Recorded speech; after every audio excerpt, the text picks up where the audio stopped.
لا الہ الا اللہ کی حقیقت، یہ تو صرف الفاظ کا مفہوم تھا، اب اس کی حقیقت کو سمجھنے کی کوشش کرو۔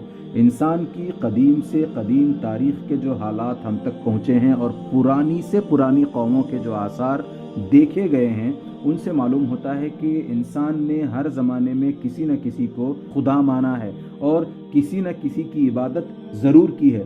اب بھی دنیا میں جتنی قومیں ہیں، خواہ وہ نہایت وحشی ہوں یا نہایت مہذب، ان سب میں یہ بات موجود ہے کہ وہ کسی کو خدا مانتی ضرور ہیں اور اس کی عبادت کرتی ہیں۔ اس سے معلوم ہوا کہ انسان کی فطرت میں خدا کا خیال بیٹھا ہوا ہے، اس کے اندر کوئی ایسی چیز ہے جو اسے مجبور کرتی ہے کہ کسی کو خدا مانے اور اس کی عبادت کرے۔ سوال پیدا ہوتا ہے کہ وہ کیا چیز ہے؟ تم خود اپنی ہستی پر اور تمام انسانوں کی حالت پر نظر ڈال کر اس سوال کا جواب معلوم کر سکتے ہو۔ انسان دراصل بندہ ہی پیدا ہوا ہے، وہ فطرتاً محتاج ہے، کمزور ہے، فقیر ہے۔ بے شمار چیزیں ہیں جو اس کے ہستی کو برقرار رکھنے کے لیے ضروری ہیں، مگر اس کے قبضہ قدرت میں نہیں ہیں۔ آپ سے آپ کو حاصل بھی ہوتی ہیں اور اس سے چھین بھی جاتی ہیں۔ بہت سی چیزیں ہیں جو اس کے لیے فائدہ مند ہیں، ان کو وہ حاصل کرنا چاہتا ہے، مگر کبھی تو وہ اس کو مل جاتی ہیں اور کبھی نہیں ملتی، کیونکہ ان کو حاصل کرنا بالکل اس کے اختیار میں نہیں ہے۔ بہت سی چیزیں ہیں جو اس کو نقصان پہنچاتی ہیں، اس کی عمر بھر کی محنتوں کو آن کی آن میں برباد کر دیتی ہیں، ان کی آرزوؤں کو خاک میں ملا دیتی ہیں، اس کو بیماری اور ہلاکت میں مبتلا کر دیتی ہیں۔ وہ ان کو دفع کرنا چاہتا ہے، کبھی وہ دفع ہو جاتی ہیں اور کبھی نہیں ہوتی۔ اس سے وہ جان لیتا ہے کہ ان کا آنا اور نہ آنا، دفع ہونا یا نہ ہونا اس کے اختیار سے باہر ہے۔ بہت سی چیزیں ہیں جن کی شان و شوکت اور بزرگی کو دیکھ کر وہ مرعوب ہو جاتا ہے۔ پہاڑوں کو دیکھتا ہے، دریاؤں کو دیکھتا ہے، بڑے بڑے ہولناک جانور دیکھتا ہے، ہواؤں کے طوفان اور پانی کے سیلاب اور زمین کے زلزلے دیکھتا ہے، بادلوں کی گرج اور گھٹاؤں کی سیاہی اور بجلی کی کڑک چمک اور موسلا دھار بارش کے مناظر اس کے سامنے آتے ہیں۔ سورج اور چاند اور تارے اس کو گردش کرتے دکھائی دیتے ہیں۔ وہ دیکھتا ہے کہ سب چیزیں کتنی بڑی، کتنی طاقتور، کتنی شاندار ہیں، اور ان کے مقابلے میں وہ خود کتنا ضعیف اور حقیر ہے۔ یہ مختلف نظارے اور خود اپنی مجبوریوں کے مختلف حالات دیکھ کر اس کے دل میں آپ سے آپ اپنی بندگی، محتاجی اور کمزوری کا احساس پیدا ہو جاتا ہے، اور جب یہ احساس پیدا ہوتا ہے تو اس کے ساتھ ہی خود بخود الوہیت یعنی خدائی کا تصور بھی پیدا ہو جاتا ہے۔ وہ ان ہاتھوں کا خیال کرتا ہے جو اتنی بڑی طاقتوں کے مالک ہیں۔ ان کی بزرگی کا احساس اسے مجبور کرتا ہے کہ وہ ان کے آگے اپنی عاجزی پیش کرے۔ ان کی نفع پہنچانے والی قوتوں کا احساس اسے مجبور کرتا ہے کہ وہ ان کے آگے مشکل کشائی کے لیے ہاتھ پھیلائے، اور ان کی نقصان پہنچانے والی طاقتوں کا احساس اسے مجبور کرتا ہے کہ وہ ان سے خوف کھائے اور ان کے غضب سے بچے۔ جہالت کے سب سے نیچے درجے میں انسان یہ سمجھتا ہے کہ جو چیزیں اس کو شان اور طاقت والی نظر آتی ہیں یا کسی طرح نفع یا نقصان پہنچاتی ہوئی محسوس ہوتی ہیں، یہی خدا ہیں۔ چنانچہ وہ جانوروں، دریاؤں، پہاڑوں کو پوجتا ہے، زمین کی پرستش کرتا ہے، آگ، بارش، ہوا، چاند اور سورج کی عبادت کرنے لگتا ہے۔ یہ جہالت جب ذرا کم ہوتی ہے اور کچھ علم کی روشنی آتی ہے تو اسے معلوم ہوتا ہے کہ یہ سب چیزیں تو خود اسی کی طرح محتاج اور کمزور ہیں۔ بڑے سے بڑا جانور بھی ایک ادنا مچھر کی طرح مرتا ہے، بڑے بڑے دریا خشک ہو جاتے ہیں اور چڑھتے اترتے رہتے ہیں، پہاڑوں کو خود انسان توڑتا پھوڑتا ہے، زمین کا پھلنا پھولنا خود زمین کے اپنے اختیار میں نہیں، جب پانی اس کا ساتھ نہیں دیتا تو وہ خشک ہو جاتی ہے، پانی بھی بے اختیار ہے، اس کی آمد ہوا کی محتاج ہے، ہوا بھی اپنے اختیار میں نہیں، اس کا مفید یا غیر مفید ہونا دوسرے اسباب کے تحت ہے، چاند، سورج اور تارے بھی کسی قانون کے تابع ہیں، اس قانون کے خلاف وہ کوئی ادنا جنبش بھی نہیں کر سکتے۔ اب اس کا ذہن مخفی اور پراسرار قوتوں کی طرف منتقل ہوتا ہے۔ وہ خیال کرتا ہے کہ ان ظاہری چیزوں کی پشت پر کچھ پوشیدہ قوتیں ہیں جو ان پر حکومت کر رہی ہیں، اور سب کچھ انہی کے اختیار میں ہے۔ یہیں سے خداؤں اور دیوتاؤں کا عقیدہ پیدا ہوتا ہے۔ روشنی، ہوا، پانی، بیماری، تندرستی اور مختلف دوسری چیزوں کے خدا الگ الگ مان لیے جاتے ہیں اور ان کی خیالی تصویریں بنا کر ان کی عبادت کی جاتی ہے۔ اس کے بعد جب اور زیادہ علم کی روشنی آتی ہے تو انسان دیکھتا ہے کہ دنیا کے انتظام میں ایک زبردست قانون اور ایک بڑے ضابطے کی پابندی پائی جاتی ہے۔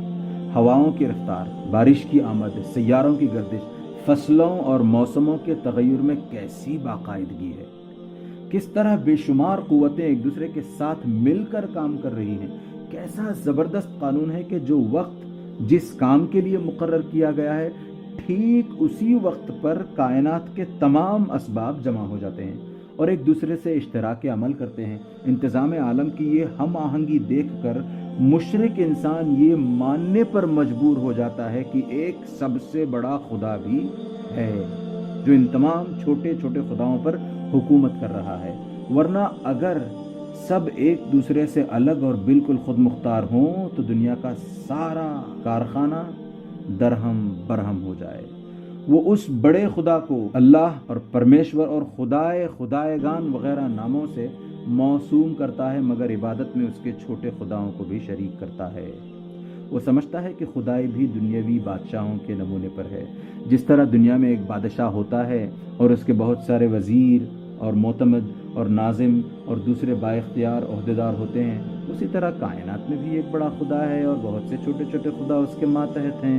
جب تک چھوٹے خداؤں کو خوش نہ کیا جائے گا بڑے خدا تک رسائی نہ ہو سکے گی، اس لیے ان کی عبادت بھی کرو، ان کے آگے بھی ہاتھ پھیلاؤ، ان کی ناراضگی سے بھی ڈرو، ان کو بھی بڑے خدا تک پہنچنے کا ذریعہ بناؤ اور نظروں اور نیازوں سے انہیں خوش رکھو۔ پھر جب علم میں اور ترقی ہوتی ہے تو خداؤں کی تعداد گھٹنے لگتی ہے۔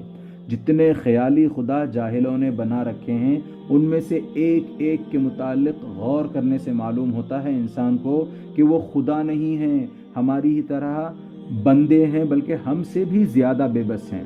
اس طرح وہ ان کو چھوڑتا چلا جاتا ہے یہاں تک کہ آخر میں صرف ایک خدا رہ جاتا ہے، مگر اس ایک کے متعلق پھر بھی اس کے خیالات میں بہت کچھ جہالت باقی رہ جاتی ہے۔ کوئی یہ خیال کرتا ہے کہ خدا ہماری طرح جسم رکھتا ہے اور ایک جگہ بیٹھا ہوا خدائی کر رہا ہے، کوئی یہ سمجھتا ہے کہ خدا بیوی بچے رکھتا ہے اور انسان کی طرح اس کے ہاں بھی اولاد کا سلسلہ چل رہا ہے، کوئی یہ گمان کرتا ہے کہ خدا انسان کی صورت میں زمین پر اتر آتا ہے، کوئی کہتا ہے کہ خدا اس دنیا کے کارخانے کو چلا کر خاموش بیٹھ گیا ہے اور اب کہیں آرام کر رہا ہے، کوئی سمجھتا ہے کہ خدا کے ہاں بزرگوں اور روحوں کی سفارش لے جانا ضروری ہے اور ان کو وسیلہ بنائے بغیر وہاں کچھ کام نہیں چلتا، کوئی اپنے خیال میں خدا کی ایک صورت تجویز کرتا ہے اور عبادت کے لیے اس صورت کو سامنے رکھنا ضروری سمجھتا ہے۔ اس طرح کی بہت سی غلط فہمیاں توحید کا اعتقاد رکھنے کے باوجود انسان کے ذہن میں باقی رہ جاتی ہیں، جن کے سبب سے وہ شرک یا کفر میں مبتلا ہو جاتا ہے، اور یہ سب جہالت کا نتیجہ ہے۔ سب سے اوپر لا الہ الا اللہ کا درجہ ہے۔ یہ وہ علم ہے جو خود اللہ عز و جل نے ہر زمانے میں اپنے نبیوں کے ذریعے سے انسان کے پاس بھیجا ہے۔ یہی علم سب سے پہلے انسان آدم علیہ السلام کو دے کر زمین پر اتارا گیا تھا۔ یہی علم آدم علیہ السلام کے بعد نوح علیہ السلام، ابراہیم علیہ السلام، موسیٰ علیہ السلام اور دوسرے تمام پیغمبروں کو دیا گیا تھا۔ پھر اسی علم کو لے کر سب سے آخر میں محمد صلی اللہ علیہ وسلم تشریف لائے۔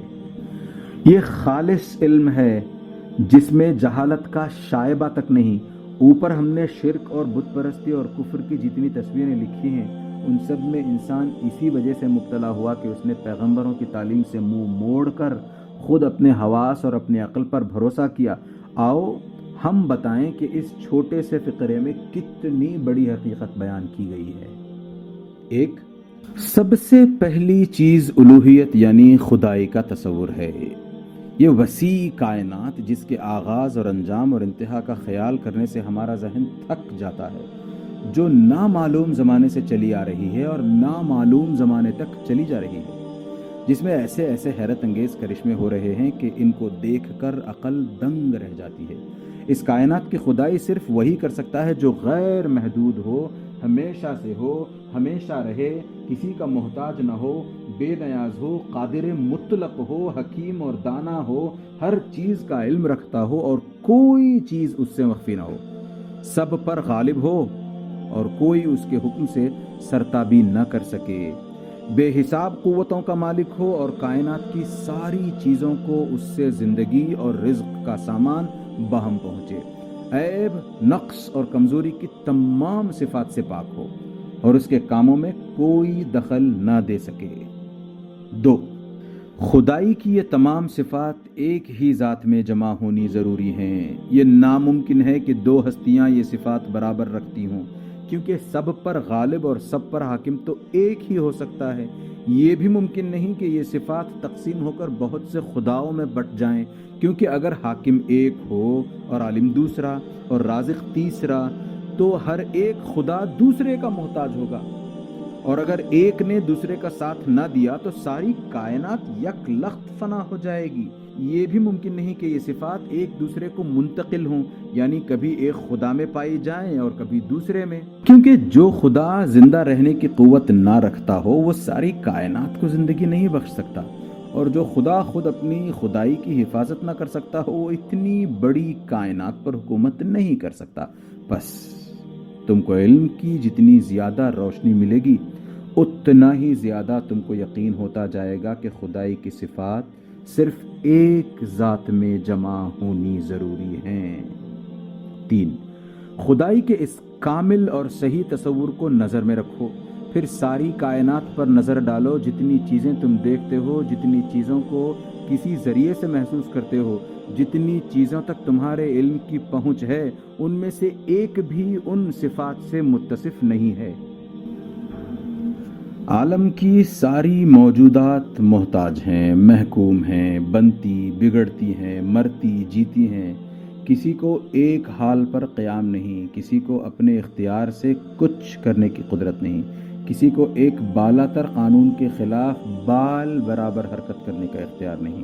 ان کے حالات خود گواہی دیتے ہیں کہ ان میں سے کوئی خدا نہیں ہے۔ کسی میں خدائی کی ادنا جھلک بھی نہیں پائی جاتی، کسی کا خدائی میں ذرہ برابر بھی دخل نہیں ہے۔ یہی معنی ہیں لا الہ کے۔ 4، کائنات کی ساری چیزوں سے خدائی چھین لینے کے بعد تم کو اقرار کرنا پڑتا ہے کہ ایک اور ہستی ہے جو سب سے بالا تر ہے، صرف وہی تمام خدائی صفات رکھتی ہے اور اس کے سوا کوئی خدا نہیں ہے۔ یہ معنی ہیں الا اللہ کے۔ یہ سب سے بڑا علم ہے۔ تم جس قدر تحقیق اور جستجو کرو گے تم کو یہی معلوم ہوگا کہ یہی علم کا سرا بھی ہے اور یہی علم کی آخری حد بھی۔ طبیعیات، کیمیا، ہیئت، ریاضیات، حیاتیات، حیوانیات، انسانیات، الغرض کائنات کی حقیقتوں کا کھوج لگانے والے جتنے علوم ہیں ان میں سے خواہ کوئی علم لے لو، اس کی تحقیق میں جس قدر تم آگے بڑھتے جاؤ گے لا الہ الا اللہ کی صداقت تم پر زیادہ کھلتی جائے گی اور اس پر تمہارا یقین بڑھتا جائے گا۔ تم کو علمی تحقیقات کے میدان میں ہر قدم پر محسوس ہوگا کہ اس سب سے پہلی اور سب سے بڑی سچائی سے انکار کرنے کے بعد کائنات کی ہر چیز بے معنی ہو جاتی ہے۔